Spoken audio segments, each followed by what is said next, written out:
आप नौकरी करते भर में जो है कभी आपको ऐसा चैलेंज मिला जिसको आपने एक्सेप्ट किया हो और दावे के साथ उसको जो है पूरा करके दिखाया हो? जी, बिल्कुल बहुत सा सर्विस में तो अनेक तरह का चैलेंज आता था। उसे मैं मुस्कुराते हँसते जो है से झेलता था और झेल करके प्रयास करता था कि किसी को हमसे कोई ठेस न पहुँचे। इसी प्रकार से हमारे एक सर्किल अफ़सर ललन कुमार यादव जो लातेहार में हम उस समय सर्किल इंस्पेक्टर हुए थे।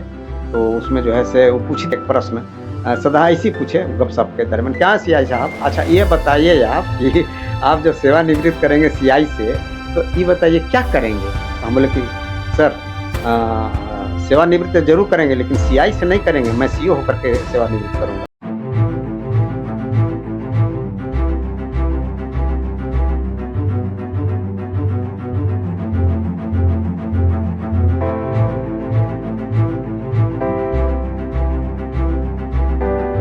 जय हिंद, जोहार साथियों। आप देखना शुरू कर चुके हैं जोहार इंडिया न्यूज। मैं हूं रोहित कुमार।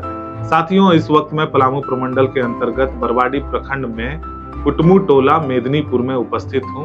आप देख सकते हैं मेरे साथ में एक गणमान्य उपस्थित हैं।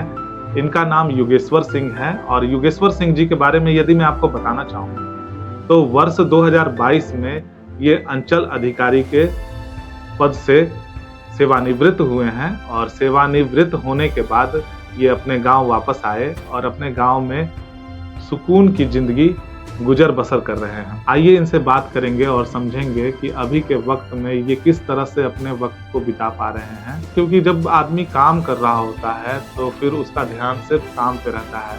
सामाजिक परिस्थितियां ऐसी होती है कि उनके बीच में आना जाना हमेशा लगा हुआ रहता है। तो इनसे बात करेंगे और समझेंगे कि रिटायरमेंट के बाद जो खाली वक्त होता है कैसे आप बिता रहे हैं।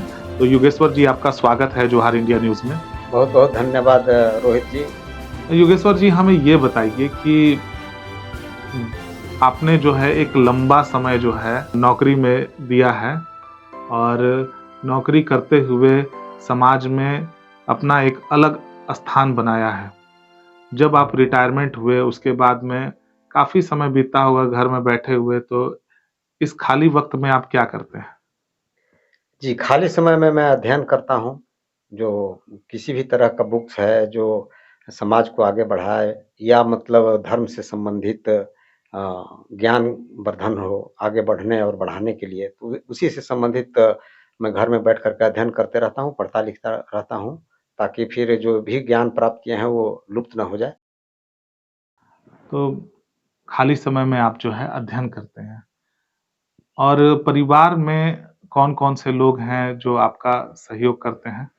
जी, हमारे घर में हमारी धर्मपत्नी हैं, चंपा देवी और हमारे 3 बच्चियाँ हैं, जो 2 बच्ची की शादी कर चुके हैं, विभा एंड प्रतिभा को, जो अ, विभा भी आई थिंक इसमें है आपका मेडिकल विभाग में और प्लस जो मंझली बच्ची है, प्रतिभा कुमारी, वो जो है से होम्योपैथ से डॉक्टर है और छोटा छोटी जो बच्ची है, वो अभी संत जेवियर कॉलेज में असिस्टेंट प्रोफ़ेसर के पद से यानी कार्यरत है कहा जाए कि अथी संविदा पर और छोटा लड़का जो है सो फ़िल्मों का मतलब सेटअप तैयार करता है। डायरेक्ट माने कहिए कि डायरेक्टर है। तो थैंक यू। बच्चे जो हैं वो आपके साथ में अभी नहीं रहते हैं, सभी अलग-अलग जगहों पे पोस्टेड हैं। जी, जी। अपने-अपने क्षेत्र में हैं, सिर्फ़ हम लोग अभी पति-पत्नी रहते हैं और घर में एक मायके की तरफ से गाय मिल चुका है और उन एक बच्चा है ब गाय बाछी दी है, तो उसी में हम लोग जो है से एकदम आनंदित हैं और ज ज ये कर रहे हैं, जी रहे हैं कहा जाए। आप देख सकते हैं साथियों स्क्रीन पर कि आंगन में गाय बंधी हुई है, उसका बछड़ा भी है साथ में और यह गाय जो है आपको ससुराल से प्राप्त हुई है। जी, अपने बहन को इनके भाई दिए हैं। तो ये एक ऐसा वक़्त है जब आपको उन लोगों की कमियाँ तो महसूस होती होंगी, जो लोग कभी आपके दफ़्तर के चक्कर लगाते होंगे, आपसे मिलते होंगे, आप उनका काम करते होंगे। तो उन लोगों की कमियाँ महसूस होती हैं, तो क्या फ़ोन वग़ैरह से उनसे बात होती है?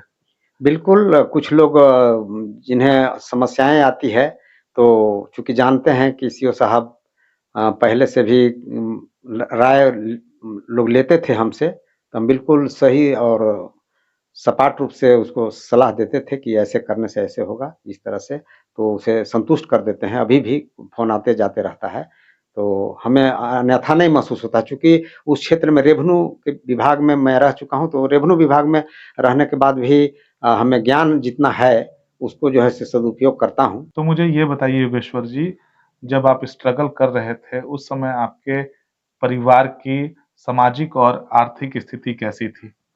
जब आप शैक्षणिक गतिविधियों में लिप्त थे? जी, बिल्कुल हमारे पिताजी अब नहीं रहे, इसके बाद माँ भी नहीं रही।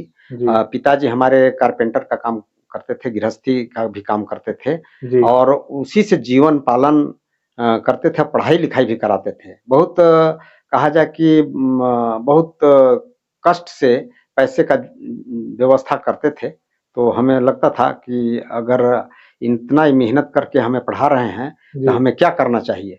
तो हमें लगता था कि बहुत जो है से इनको कष्ट हो रहा है, हम जितना जल्दी सर्विस में चला जाएँ तो आप लोग को जान कर के ताज्जुब होगा कि मैं इंटर की परीक्षा भी नहीं लिखा था। उसी समय हमारे राजस्व कर्मचारी में ये हो गया था मतलब कहिए कि बहाली हो गई थी और वहाँ हम जॉइन भी कर लिया था। तो इस तरह से जब वहाँ से गए अधिकारी के पास तो वो जो है से दरख़्वास्त दिए जॉइनिंग के लिए, जॉइनिंग एक्सेप्ट कर लिए और बोले कि जाके ऑफ़िस में दीजिएगा। दोबारा फिर दरख़्वास्त निकाले और बोले कि सर ये भी है। ये क्या है? तो ये छुट्टी के लिए। अरे! आपका छुट्टी कैसे मिलेगा जब आपका जो है से ये हुआ ही नहीं मतलब जॉइनिंग तो हो गया है, लेकिन छुट्टी तुरंत कैसे आपको कहाँ से आएगा? हम बोले कि सर अग्रिम लीव दे दिया जाए। तो अग्रिम लीव कहाँ से आएगा? अभी तो आपका जो ये नहीं है। तब फिर हम बोले कि कोई बात नहीं है, लीव विदाउट पे दे दिया जाए। तो क्यों? हम कहे कि सर परीक्षा है, 1.5 महीना का छुट्टी मैं ले रहा हूँ। अच्छा फिर आना-वाना है या फिर वहीं रह जाना है? हम कहे कि सर अगर आना नहीं होता, तो मैं दरख़्वास्त क्यों देता? इसलिए मैं परीक्षा देकर के निश्चित रूप से आऊँगा और डेट पर मैं आया। तो इसका कहा जा सकता है कि बचपन से ही आप प्रतिभा के धनी थे। जी, बिल्कुल कहा जा सकता है, चूँकि मैं उदाहरण के रूप में कहूँगा कि बचपन में मैं पहला क्लास से तीसरा क्लास तक फर्स्ट डिवीज़न किया था क्लास में और जैसे ही मिडिल स्कूल में गया तो वहाँ एक से एक लोग थे जुझारू और पढ़ने-लिखने वाले अपने संपन्न घराने के लोग, तो फर्स्ट, सेकंड, थर्ड लोग करते थे, हम तो नहीं कर पाए लेकिन हम छठा रोल नंबर हमारा हुआ करता था। तो इसके बाद जैसे फिर जैसे ही हम 7वाँ में जाने के लिए एग्ज़ाम लिखे, तो अपने को समझते थे कि कुछ काफ़ी अच्छा-खासा जानकारी है। लेकिन जब यहाँ हुआ तो करीब-करीब 100 व्यक्ति वहाँ भाग लिए थे जिसमें कि मात्र 40 सीट था। उसमें से मात्र जो है से अ, हमारा 30वाँ नंबर में रैंकिंग में हुआ था। हम लगा कि अरे! इतने हमसे 30 वो लोग आगे हैं, ये तो बहुत मतलब दुखद बात है। और हम उसी समय से डेडिकेशन के साथ ठान लिए कि हमें फर्स्ट नंबर में आना है। हम मतलब एक रोल नंबर में आना है तो आना है और मेहनत किए और सही में जैसे ही हुआ तीसरा नंबर में आए, थर्ड क्लास माने फर्स्ट, सेकंड, थर्ड में आए और ति इसके बाद 9वाँ क्लास में सीधे जो है से फर्स्ट डिवीज़न आने लगे से सीधे मैट्रिक में भी फर्स्ट डिवीज़न आए, जो कि हमारा कॉलेज में खड़ा कर दिए थे जो कि 24 रोल नंबर स्टैंड अप हाज़िरी के बाद। तो पाठक जी थे बड़े गोल्ड मेडलिस्ट वो पर्सनैलिटी दिव्य था, लगता था कि उनका देख कर के पर्सनैलिटी मने रोआ काँप जाता था डर के मारे कि आज क्या गलती हुई जो हमें स्टैंड अप किया 24 रोल नंबर स्टैंड अप। तो मैं डरते सहमते खड़ा हुए, उस समय डर के मारे हम आगे नहीं बैठते थे क्योंकि दर देहात के थे, हम बीच में बैठते थे या पीछे।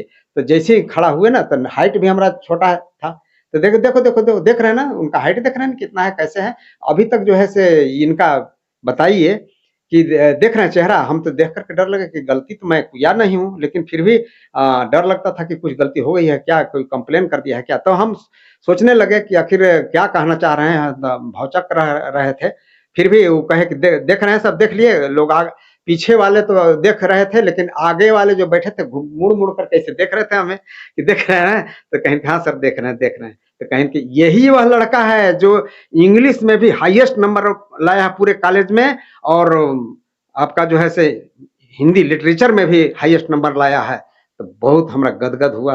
हमरे साथ में पढ़ते थे गंगेश्वर सिंह जी, जो डीजीपी से रिटायर किए, मेराल गांव में घर पड़ता है, वो हमारे मित्र थे। उसी समय से जब जानने लगा अरे ये लोग तो तेज स्टूडेंट हैं, तो हम लोग सीधे पहला बेंच में बैठना शुरू कर दिए और उसी समय से आगे बढ़ने लगे।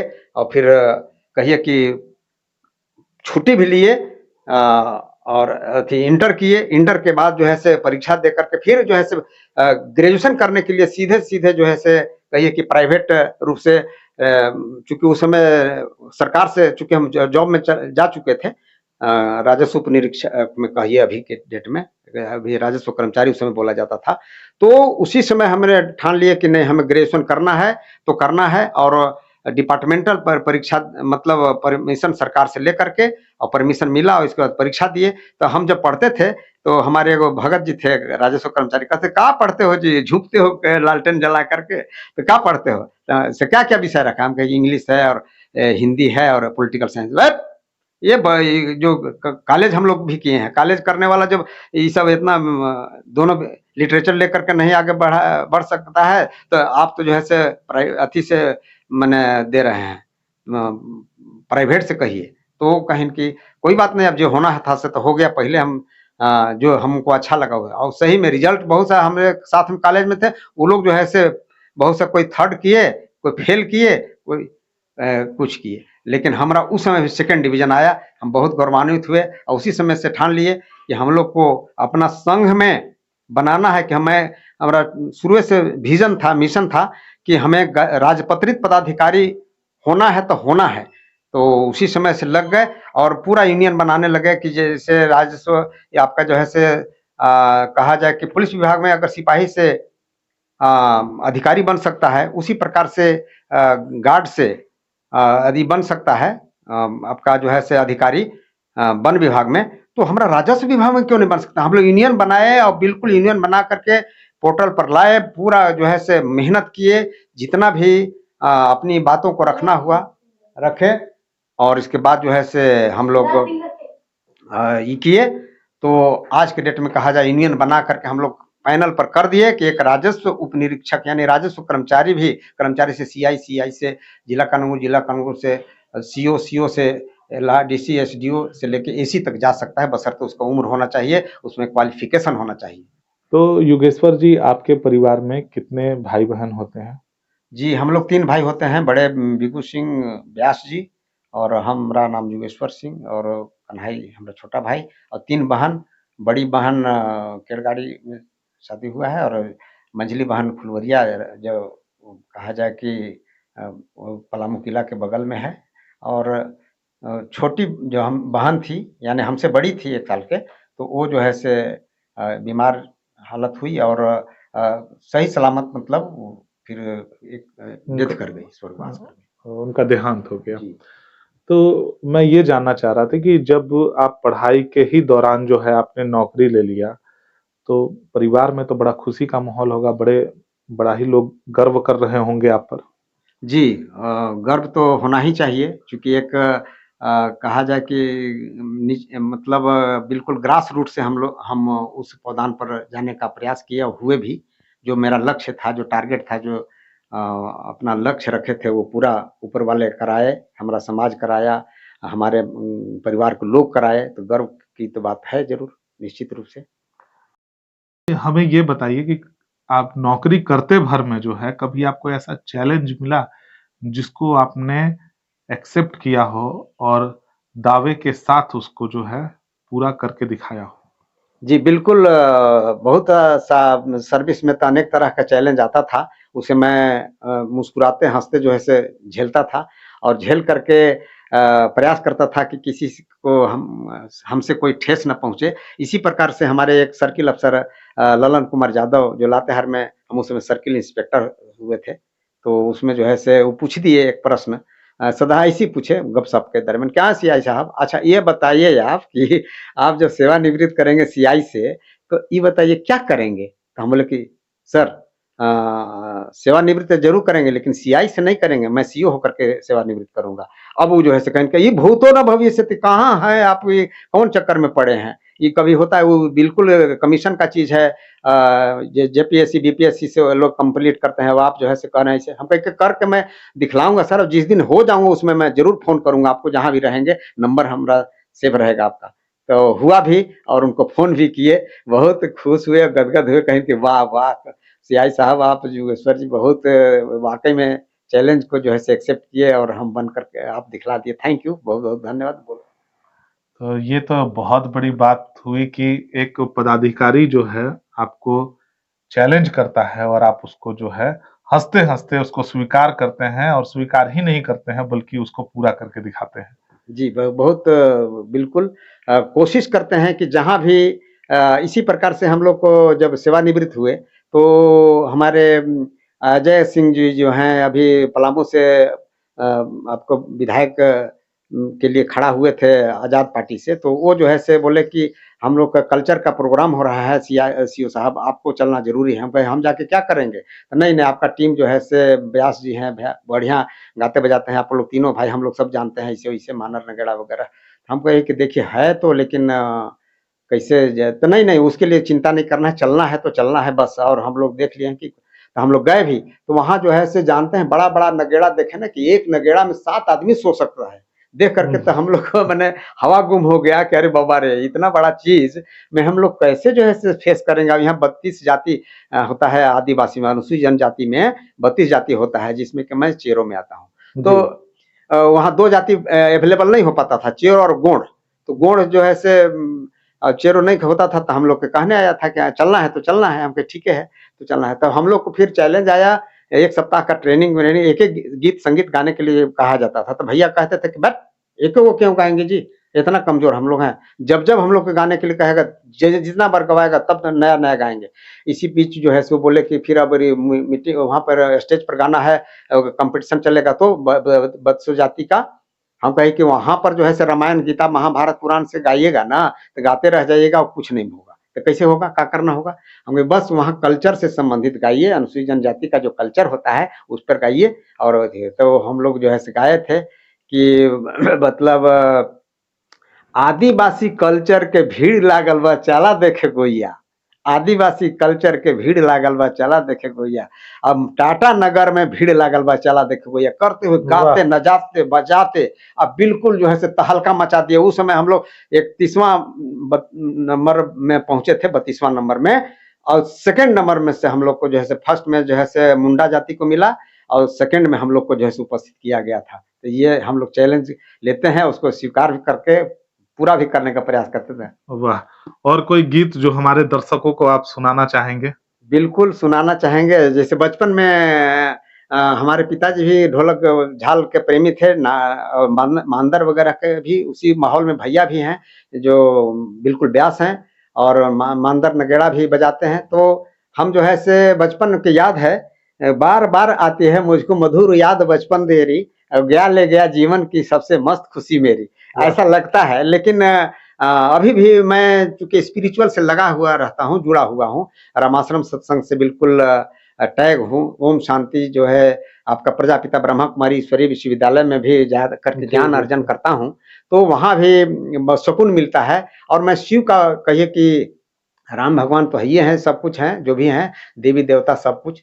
लेकिन सबसे बड़ा चीज़ है कि शिव भक्त भी हैं, जो जंगल, पहाड़, प्रकृति के पूजक हैं वो, है ना? बिल्कुल, बिल्कुल। तो उसमें जो है हम बचपन में हमें ले जाते थे, और कहीं नगर कीर्तन होता था, राम नाम का धुन वगैरह दिन भर अखंड होता, रात भर, और दिन में शाम में मंडली घूमती थी, नगर भ्रमण। और इसके बाद शाम में सभा हो करके सभी, माने समझिए उस समय की बात कर रहे हैं जिसमें बचपना था, और उस समय बचपना के टाइम में अब सोच सकते हैं कि उतनी भीड़ लगती थी कि कहीं 25-30 सभा होती थी। उसमें से आपको टॉप करना है, तो हमें कहा गया कि आपको गाना होगा। हम कहे कि वहाँ तो टाइम बाँध देता है ना, 5 मिनट के अंदर में गा बजा करके समाप्त कर देना है टाइम के अंतर्गत में। तो चैलेंज आता था, तो हम उसको 2-3 गो गाए थे, और 2 तीनों में फर्स्ट प्राइज़ लाए थे, जिसमें कि एक उदाहरण के रूप में हम पेश करना चाहते हैं, जी। जिस समय बचपन से गाए थे, है ना? जी। कर में त्रिशूल शोभे गले नाग डाले हैं, जटा से गंग बहे मेरे भोले भाले हैं। शायर कहते थे कि चढ़े बैल डोले किसी से न बोले, और जय जूट खोले लिए चंदन माला, भस्म रमाए धतुर खूब खाए खाए, जहर खूब चबाए गले में नाग डाले हैं, कर में त्रिशूल शोभे गले नाग डाले हैं, जटा से गांग बहे मेरे भोले भाले हैं। वाह। और दूसरा शेर है कि डमरू बजाए उमापति कहाए। उस समय शहर चलता था बीच में, अब तो खत्म हो गया, अब तो इतना पूरा एकदम है ना। तो खैर अपना अपना ये है, चूंकि 5 मिनट में गाना था और 5 मिनट में डमरू बजाए उमापति कहाए, सिंहा बजाए ओढ़े मृग छाले हैं, तो हमारी तुम्हारी अकलंक की खबर लेंगे वही बैल वाले हैं, कर में त्रिशूल शोभे गले नाग डाले हैं, जटा से गांग बहे मेरे भोले भाले हैं। योगेश्वर जी, खुशियों का दौर चल रहा था और सब कुछ ठीक-ठाक चल रहा था। उसी समय आपके घर में कुछ ऐसी घटना दुर्घटना हुई जब घर में चारों तरफ मातम छा गया। कुछ उसकी यादें, 2 शब्द हमारे दर्शकों के बीच में आप रखना चाहेंगे? जी, बिल्कुल खुशियों का दौर चल रहा था। हम लोग बिल्कुल जो भी है, जैसे भी है, बहुत खुश ये थे। और इधर सर्विस पीरियड में ही जो है से हमारा लड़का रांची पढ़ रहा था। रांची के पढ़ने के दरमियान आया और रात में आकर के कुछ कहा जाए कि कुछ हम लोग को लगता है कि अ, मतलब संगति अच्छा नहीं मिल पाया होगा, जिसका असर के चलते खुदकशी कर लिया था। तो काफ़ी दर्दनाक वह पल हम लोग के लिए, पूरे परिवार में रहा था। योगेश्वर जी, मैं समझ सकता हूँ कि वो दौर आपके लिए काफ़ी मुश्किल रहा होगा, काफ़ी कठिन रहा होगा। चलिए इस कड़ी को आगे बढ़ाते हैं और अब हमें बताइए कि रिटायरमेंट के बाद जो है, आपने बताया कि ससुराल से आपको गाय मिली, गौ की सेवा करते हैं। हमने सुना है चारों तरफ कि आप नेटवर्क बिज़नेस मार्केटिंग के माध्यम से भी जो है आर्थिक परिस्थितियों को मजबूत करने में लगे हुए हैं। तो इस संदर्भ में 2 बातें आप जो है दर्शकों के बीच रखें ताकि लोग आपकी दिनचर्या को समझ सके, जान सके।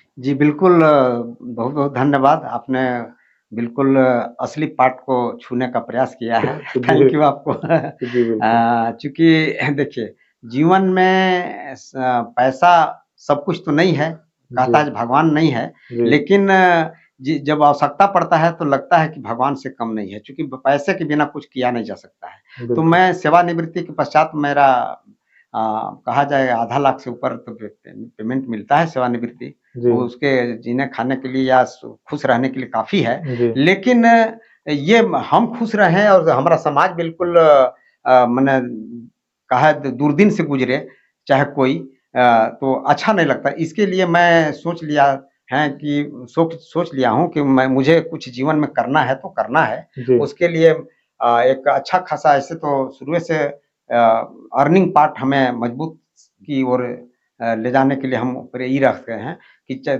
माँगना ना पड़े, किसी को देने के हम हमेशा काबिल रहें। इसके लिए हम जो है से अभी के डेट में एक कहा जाए कि कोर डेफी जो सिस्टम है उसको मैं शुरुआत कर दिया हूँ। और वहाँ का चैलेंजिंग एक पोस्ट होता है, पहले एसोसिएट होता है, इसके बाद प्रमोटर होता है, तब जो होता है आपका स्टार। स्टार का मतलब कि हाईवे के अथी पर आ जाना, यानी सिर्फ़ एक्सेलेरेटर लेना है और आगे बढ़ना है। तो उस तरह का हम मैं एक्सेलेरेटर के कहा जाए कि मतलब स्टार रैंक अचीव कर चुका हूँ, जो पर डे ₹500 नहीं कुछ करेंगे तो पर डे ₹500 आएगा।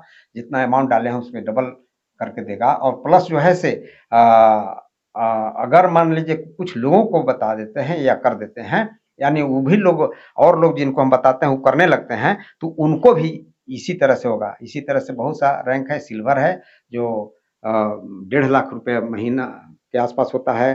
डायमंड जो है से 3 लाख रुपए महीना होता है। नहीं कुछ करेगा तो, और करेगा तो उसे जस्ट डबल, यानी ग्लोबल इनकम जो है से आना शुरू करता है। मैं बहुत जो पढ़े लिखे हमारे समाज के बीच या जो भी अगल-बगल के लोग हैं, मैं कहता हूँ कि बैठ के जिसके हाथ में बड़ा मोबाइल है समझिए कि वो बहुत बड़ा करोड़पति है, लेकिन वो समझने के लिए तैयार नहीं है।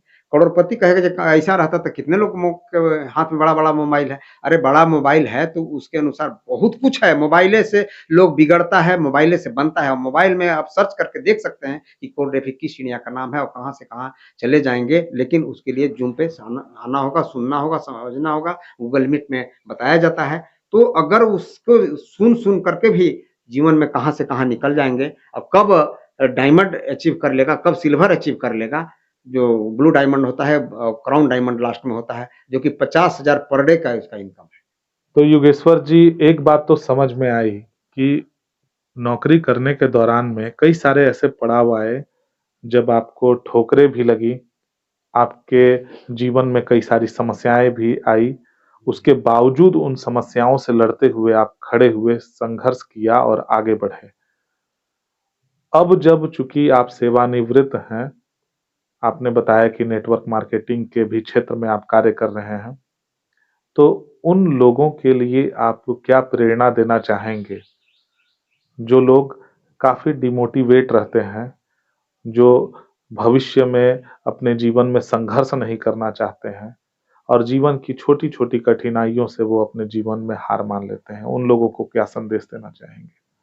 जी, बिल्कुल आपने बहुत अनछुए प्रश्न को यहाँ उजागर किया है। बहुत-बहुत धन्यवाद आपको। मैं कहना चाहूँगा इसका कहा जाता है कि example is better than precept उपदेश से अच्छा उदाहरण होता है। तो मैं उदाहरण के साथ में आपके साथ पेश करना चाहूँगा, आपसे बिल्कुल, बात करना चाहूँगा बिल्कुल। कि इसी तरह से मैं जिसमें सरकारी सेवा में था उस समय यूनियन में मैं एससी-एसटी में यानी अनुसूचित जाति जनजाति के जिला महासचिव भी रह चुका हूँ 2 टर्म। जी, अच्छा। पलामू जिला में। जी, तो वहाँ पे 2 टर्म रह चुका और इसके बाद जब सेवानिवृत्त हुआ तो हम मेरे जगह पर अशोक कुमार पासवान जी हैं, जो अशोक कुमार जी मेरे मतलब कहिए कि जिला महासचिव अभी वर्तमान में हैं। जी, तो वो कहे कि सर से हम लोग बेतला में नेशनल पार्क में ये कर रहे हैं महाधिवेशन कर रहे हैं 2026 का। आप जी, सादर आमंत्रित हैं, आपको आना आवश्यक है। हम कहे, "अरे! हम सेवानिवृत्त करके काहे ल हमको घसीटिएगा, वो क्या माने मतलब है?" तो बिल्कुल। कहें कि, "नहीं, नहीं, नहीं, नहीं। आप रहिए, आपको आना ज़रूरी है, हम लोग सम्मानित करेंगे और आपको 2 शब्द कहना है, ज़रूर आइए ऐसे भी।" तो हम कहे कि चलिए अगर कह रहे हैं तो आएँगे निश्चित रूप से और गए भी। बहुत से लोग पूरे राज्य स्तर के बहुत से अधिकारी आए, बहुत से गज़ेटेड से लेकर के नॉन गज़ेटेड तमाम तरह के उसमें आए। जो अध्यक्ष, सचिव, फलना-ढिकना बहुत तरह का जो हैं अपना लोग हैं। तो आए और तो हम देख लिए कि वहाँ जो है से काशी जी में थमन सिंह की क्या खोज होगा? यानी कौन पूछेगा हमें? तो हम बोले अशोक जी से कि सुनिए सर आपके पास टाइम नहीं है, इतना लोग वक्ता हैं कि हमें कॉल करने के लिए मैं नहीं कह रहा हूँ। लेकिन जब लाइन कट जाएगा ना, बिजली का लाइन गुल कर जाएगा, माने कट जाएगा, तब उस हमें बोले। समय हमको दीजिएगा इसलिए कि उस समय कोई नहीं बोलेगा।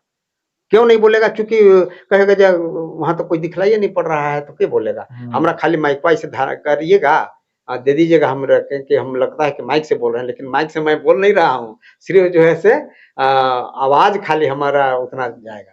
कहें कि ये बात है तो ठीक है और संजोग से लाइन कट गया। अब लाइन कट गया तो अच्छा। अशोक जी कहे, "अरे! रेसियो साहब" बोले, "लीजिए सर धरिए सर।" तुरंत ही जो है से हमको कहा गया कि आप 2 शब्द बोल रहे थे आप हम कहे कि हाँ, हाँ, बिल्कुल हम जब तक लाइन नहीं आएगा तब तक मैं बोलूँगा, है ना? अब लाइन जैसे आएगा हम तुरंत मैं उस कार्यक्रम में मौजूद था। अरे वाह! बहुत-बहुत धन्यवाद तब तो हाँ, और अच्छी बात है। मैंने सुना था कि बिजली गुल हो गई थी और बत्ती चले जाने के बाद जैसे मानो सन्नाटा पसर गया था, क्योंकि माइक की ध्वनि से जो है लोग बोल रहे थे, लोग उनको सुन रहे थे। अचानक से लाइन कटने के बाद जो है आपस में लोग बात करने लगे। लेकिन जब आपने मोर्चा सँभाला, तो मुझे याद है कि आपकी आवाज़ जो है कॉरिडोर के आखिरी पायदान तक जा रही थी और लोग आपको सुन रहे थे। जी, तो मतलब जैसे एमएलएम की दुनिया में कैसे हम लोगों को मतलब मोटिवेट करते हैं, उसी तरह से यहाँ भी देखें कि लोग किसी एक-दूसरे का सुन नहीं रहे हैं। ध्यान कहीं और, मन कहीं और, तन कहीं और, है ना? तो हम जो है से जैसी लाइन कटा तो कहा हम बोले कि आप लोग ध्यान से सुनिए, समझिए संबोधन करके और तुरंत जो है से हम लाइन पकड़ लिए और पकड़ लिए तो ये मैं पूछा कि यहाँ जो 2 मूर्ति में हम लोग माल्यार्पण कर रहे हैं, बाबा साहब डॉक्टर भीमराव अम्बेडकर सर का और प्लस जो है से बिरसा भगवान का, बिरसा मुंडा भगवान का, तो क्यों कर रहे हैं और क्यों करते हैं? तो आप इसको समझने का प्रयास जिस दिन कर लीजिएगा ना, उसी दिन समझिए कि आप में अंदर से सब कुछ जग जाएगा जो सोया हुआ है। तो इसीलिए मैं कहता हूँ कि आया है सो जाएगा, आया है सो जाएगा, राजा रंक फकीर, एक सिंहासन चढ़ के जाएगा और दूसर बांधे जंजीर। माने तो हम बताए उसमें कि भाई अब आप लोग से प्रश्न कर रहे हैं कि कौन जंजीर बांध के जाएगा और कौन जो है सिंहासन चढ़ के जाएगा, तो उसके लिए मैं उत्तर में बताया कि जंजीर बांध कर वो जाएगा जो काम क्रोध लोभ मोह के चक्कर में पड़ करके अपना नहीं काम करने वाला भी काम कर रहे हैं, नहीं मैंने कहने का मतलब दूसरों को सता रहे हैं, दूसरों को परेशान कर रहे हैं। ये सब क्या है? ये सब जो है से जंजीर में बंधा हुआ के समान है। और हम लोग जब जैसे ही यानी इससे ऊपर हो जाते हैं, यानी मतलब कहिए कि आया है सो जाएगा, राजा रंक फकीर, रंक माने गरीब, फकीर माने साधु सन्यासी चाहे जो भी है, तो फकीर, और आया सो जाएगा राजा रंग फकीर, एक सिंहासन चढ़ के जाएगा, दूसरे बांधे जंजीर। तो सिंहासन चढ़ के कौन जाएगा? मरने के लिए तो सब आए हैं, निश्चित रूप से मृत्यु भुवन है तो मरेंगे, लेकिन वही सिंहासन उसी को बोला जाएगा जो यहाँ दोनों मूर्ति देखिए, आज दोनों को मल्यार्पण साल साल होता है, जन्मदिन पर हमेशा कार्यक्रम होता है, तो वो सिंहासन चढ़ के जा रहे हैं। उसी तरह से नाम लेने वाला यहाँ कोई रहेगा कि नहीं फलना सिंह थे, फलना राम थे, फलना जो भी थे, है ना, ये बहुत अच्छे थे, ये कहने वाला मिलेगा, लेकिन जिसका कहेगा भले मारा चूंकि कुछ किया नहीं, तो उसके लिए कोई दिक्कत नहीं। तो इस तरह से कहने का मतलब वो सिंहासन चढ़ के नहीं, बिल्कुल जंजीर के तरह हो गए, तो उसके लिए जो है से वो सिंहासन चढ़ के जा रहे हैं। क्यों? क्योंकि उन्होंने ऐसा कुछ मिसाल कायम किया अपने जीवन में कि आज की डेट में उन पर फूलों की माला चढ़ाया जा रहा है प्रत्येक वर्ष। तो जन्मदिन क्यों मनाया जाता है? उसको याददाश्त के लिए, उसको स्टेमिना को जगाने के लिए, उमंग उत्साह जोश जुनून जगाने के लिए। तो उसी तरह से मैं कहता हूँ कि वैसा कर्म करके जाओ कि दूसरा जो है से नाम लेने के लिए याद भूल न जाए। तो बहुत बहुत धन्यवाद, आप इतना समय हमें। आपका भी बहुत बहुत धन्यवाद, आपने अपने कीमती वक्त में से हमारे लिए समय निकाला। आपका बहुत बहुत धन्यवाद। शुक्रिया, आपको भी बहुत बहुत धन्यवाद, थैंक यू। तो साथियों, आप सुन रहे थे सेवानिवृत्त अंचल अधिकारी योगेश्वर सिंह जी को, जिन्होंने बताया कि किस तरह से सेवानिवृत्त होने के बाद जब लोग थक हार जाते हैं, खाली समय बिताते हैं, ऐसे समय में, ऐसे वक्त में उन्हें चाहिए कि कुछ ना कुछ करते रहें। इन्होंने बताया कि कई सारी सामाजिक संस्थाओं के साथ में जुड़ करके उनको मोटिवेशन भी देते हैं और इनके मोटिवेशन से लोग आगे बढ़ भी रहे हैं, निरंतर बढ़ रहे हैं। हमारी शुभकामनाएं आपके साथ में है सर, और हम यही चाहेंगे कि आप निरंतर इसी तरह से आगे बढ़ते रहें। इसी तरह की तमाम खबरों को देखने के लिए और आगे इन्हीं तरह के लोगों से मिलने के लिए आप देखते रहिए जोहार इंडिया न्यूज़। तब तक के लिए साथियों, जय हिंद, जोहार, जय झारखंड।